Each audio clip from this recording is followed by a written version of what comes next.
welcome to Another Bite, where we rewatch the most innovative and intriguing pitches from Shark Tank. I'm Jorie, and I'm joined by Ariel. Hey, everyone. And Jon. Hey, how you doing? Name two things better than cats and coffee. Shh. Nope. You can't. Live long and prosper, friends. And today in the tank, we have a founder that wants to show us that with the right catitude, anything may be possible, because she's got a funky new spin on the cafe experience. But before we get into that, here's an ad. You know it, we know it. Next year is creeping up quick. If you want to win inside your niche in 2024, you need tech that puts you in the pilot seat.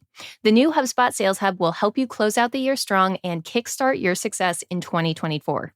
Teams can collaborate on every inch of the customer journey and keep operations running smoothly with comprehensive prospecting workspace and powerful sales analytics tools that keep data connected across teams. And with over 1,400 integrations, there's a ton of ways to mix in new features. So finish out Q4 strong and gear up for the new year with HubSpot Sales Hub. Learn more at hubspot.com/sales. Today in the tank, we have Gato Cafe. And I think I said that right. Gato? Yes, it's Gato. Gato? Gato. I took Spanish in middle school, right? Yeah, it's Gato. Fine. So Gato Cafe comes to us from Adriana. And Adriana is asking for $100,000 for 20% of her business, which is a $500,000 valuation. Now, Gato Cafe is actually just that. It is a rescue cat cafe. And I just have to say, this is already the best pitch in the world, because essentially instead of a product, Adriana brought on kittens. Mm-hmm. And it's so funny because Lori just snatches one up from the ground, the quickest I've ever seen that woman move.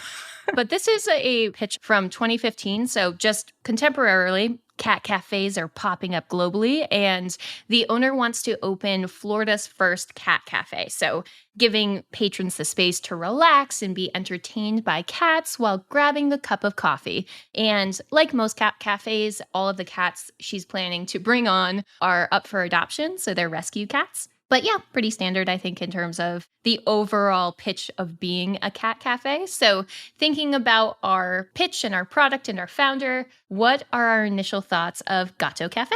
Do you have a cat, Ariel? I don't. I just got a rescue pup, though. You got a rescue puppy? Yes, I did. Oh, He's that's so 7. cute. He's the old dog. Love him. But yes, I love cats. But you don't have a cat? Yeah, because I'm highly allergic. Would you like to interact with a cat while you're working during the day? Yes. So I go to cat cafes and usually pop a few Benadryls beforehand. Oh, you're allergic to cats. Yes, I'm allergic to cats. But I've done that before, where I've been completely just Benadryl playing with cats. And I love it. I think it's a great idea. I think the timing makes sense because cat cafes are popping up everywhere. This was really starting to become this wave, right? For sure. I think what her challenge is, though, is that differentiation. Other people can replicate this very easily. So what is going to make Gato Cafe stand apart? Because, yes, you can say you were the first cat cafe in Florida. You can put it on a tagline for a few things, but it loses its novelty over time. You can only be first to market for so long. Yeah, I love the idea of a cat cafe. I kind of want to go to a cat cafe. Why wouldn't I go and drink some coffee with some cats? Bring your daughter and go. She'd love it. Cool cats. I think I should do it. I think I should go. And so I want this woman to succeed. I want her to have the most successful cat cafe in Florida, but there's no way in a million years I'm putting any money into this thing because it will never return $1 back to investors. So beyond the kittens that this owner brought onto the show, I had some concerns because as we start to kind of peel back the layers of what this cafe is really standing for, we've got some issues. So first of all, it's the first cat cafe in Florida. We didn't really get a sense of any market research of why are you starting it in Florida? And is it just because you live there? And what is it about your particular town that means that this is going to be super successful? I think Nothing. she named at what point? Mm-hmm. Exactly. The answer is she lives there. She lives there and she wants to have some cats. She just wants but to be she's got the a first. dream and she's got some cats. Yeah. Yeah. But here's the thing too, is even as you start to peel back, okay, how is this going to work? They start to ask, okay, what's your food and safety regulations? And she's like, well, technically it's not a food establishment if you're selling beverages and prepackaged goods. And it's I never want to go and buy something I will consume from someone that starts the conversation as, well, technically. No, especially in Florida. Are you kidding me? Who knows what's going to end up in your brownie? Florida listeners. And then, apologize. you know why you haven't taken your daughter to a cat cafe yet, Jon? Why? Because there are issues with cat cafes. And in fact, I'm surprised you don't know this, but a couple years ago, there was going to be a cat cafe in Boston. Oh, really? And because of ethical concerns with how the cats were going to be treated and how they were going to be kept, it's not that this is just a cafe, right? There is like a functional living element that comes with running a cat cafe. And granted, this founder, she mentions that she comes from like a rescue nonprofit background. So definitely like benefit of the doubt, we'll be treating these cats really well. But actually, if you look into the state of cat cafes in the US, you see a bunch of really sad articles where people get so focused on scaling the business side that the cats, which are actually the draw, right, for customers, become sort of that secondary element. And then they get shut down because of animal cruelty violations, right? Yikes. And so there is like this additional element that like we think about it in terms of like food and things, but also the cat element. It makes it actually a pretty difficult business. She could have a full business proposal and just not the time. No, there's no business to invest in. She's got a cafe I'm with just cats. concerned. I do appreciate you being thorough, Jorie. And by the way, if there is a state of the cat cafe report on the internet, us content marketers have gone too far. That's too far, everybody. Eliminate the state of the cat cafe. And if not, we should buy that URL. That's right.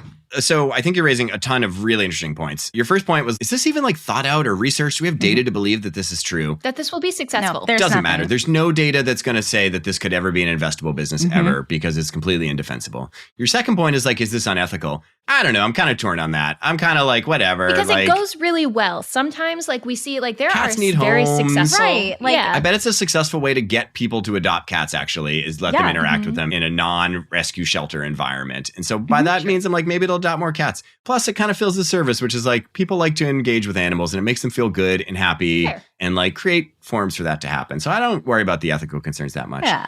But the problem is just like, there's only one way this is investable, and that's if it's franchisable. That's like literally the only way you could ever get the kind of scale have a single that would location. return legitimate money to an investor. For them to put $100,000 in, they need $1 million back. There's no way they're getting $1 million back out of just a single cat cafe. Yeah. And the problem is, in order to be a viable option to have people want to franchise your business, you have to have enough value built into that business because it's expensive to buy a franchise. There's like 3 elements of buying a franchise. Number one, there's an upfront franchise fee. It's expensive. It's like $20,000 to $50,000 upfront just to like buy in. It's like a country club. Number 2, there's a marketing fee. Every month you have to pay a fee, like 2%, 3% of all your revenues immediately go to the parent company just to do marketing for the parent brand, which you need for your business to happen. And number 3 is you actually have to pay just a straight up royalty on your sales. And that's typically like 5 to 15%. Expensive. And so you're basically like somebody who wanted to open a cat cafe under your brand name and franchise it from you would either need the brand to be so known and loved that it gets you a ton of inbound. You would need to be so expert at marketing services that you could drive them a ton of traffic, which this person is not. Or you need some business system that they're buying into that's going to guarantee they can run an incredibly profitable business or something. And none of those things are true. I think Gato Cafe could be incredibly successful, but it's just not investable. I think that's a good point too, even to Jorie's piece around making sure that the animals are treated in a fair way. I feel like with franchising, as you get bigger and bigger, it's harder to kind of control some of Much those harder to things as control that. well. I think as an industry, animal pet cafes should not be operating under a franchise model. Maybe you partner with companies and businesses so like their employees have a lunch break with like coffee and cats to like chill that's a good between idea. meetings. That's cute. I like that. There's no evidence it's even going to survive as a single business, right? Like, because lest we forget, this doesn't exist yet. She doesn't have a location. Yeah, she she had just no has the sales. cats. Yeah. It is a proof of concept she is selling with like some light branding on top. She needs money to start the business, right? But in honor of it being just a proof of concept, I figured we could throw our own into the ring. So, okay, you have now been given investment of an untold dollar. Choose an animal other than a cat and open a cafe. And I need your name and your branding because honestly, that's all we got from this founder. So, Ariel, what is your animal cafe? It's R&R. It's a play on rest and relaxation, and it's called Radiant Rabbits. So you can spend time with rabbits because rabbits, when they get too sad, their hearts break and they can die from heartbreak. So I think it's actually beneficial. Yes. I think That is it's not actually true. I feel like anecdotally I heard that. You went from this cafe idea to dead rabbits. I don't know where you read that on the internet. So quickly. Let me fact check, but pretty convinced it's beneficial for both. It's like a children's book. Oh, the rabbit died of a broken heart. And Ariel's like, I swear, rabbits can die from broken hearts. It's like, no, that was in a book for children. Maybe I read it you from just read the Velveteen Rabbit. Yeah, you read the Velveteen Rabbit. You'd be cleaning up a lot of poop, but it's a great idea, Ariel. I'd invest. Thank you.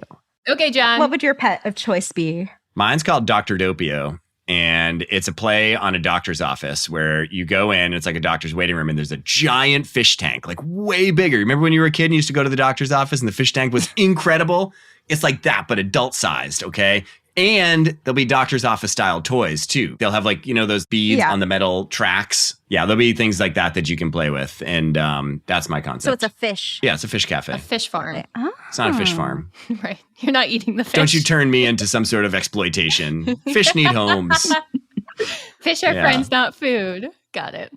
So, okay, I feel like yours are both very viable. And I was just like, I'm going to choose like a random animal. So mine would be called a tall latte. And it's going to be a circular building. Maybe we make this viable by partnering with zoos. And the cafe itself is on the second floor because in the middle of this cafe are giraffes that you can feed celery and things to as you get your latte. So that's a tall latte. And I really just think a giraffe cafe sounds delightful. And that's what I would want. Did you also name it because it's a tall order? Yes, in terms of building the building. Well, it's like a tall building. You can order like a tall latte and then they're tall because they're necks. Love it. I think we are as investable, honestly, as our cat cafe in this instance. It was funny because Mark heard that it was a cat cafe and went out immediately, was just like, absolutely not. And I think just throughout the progression, we found out Kevin doesn't really like cats. That's fine. So ultimately, Gato Cafe got no offers from our sharks. Womp, Gato womp. got no offers. Yes, exactly. I have some bad news, though. So it was only a concept in 2015. In 2023, it is still only a concept. Shocking. Yeah, unfortunately for our founder, she actually never opened this specific cafe. If you are in Florida, since this pitch, Florida has multiple cat cafes now. So if you are in that region and you want to go and experience this, Jon, take your daughter. You definitely can go, just not the Gato Cafe. So if you're looking to scratch that itch, it's possible, just not here.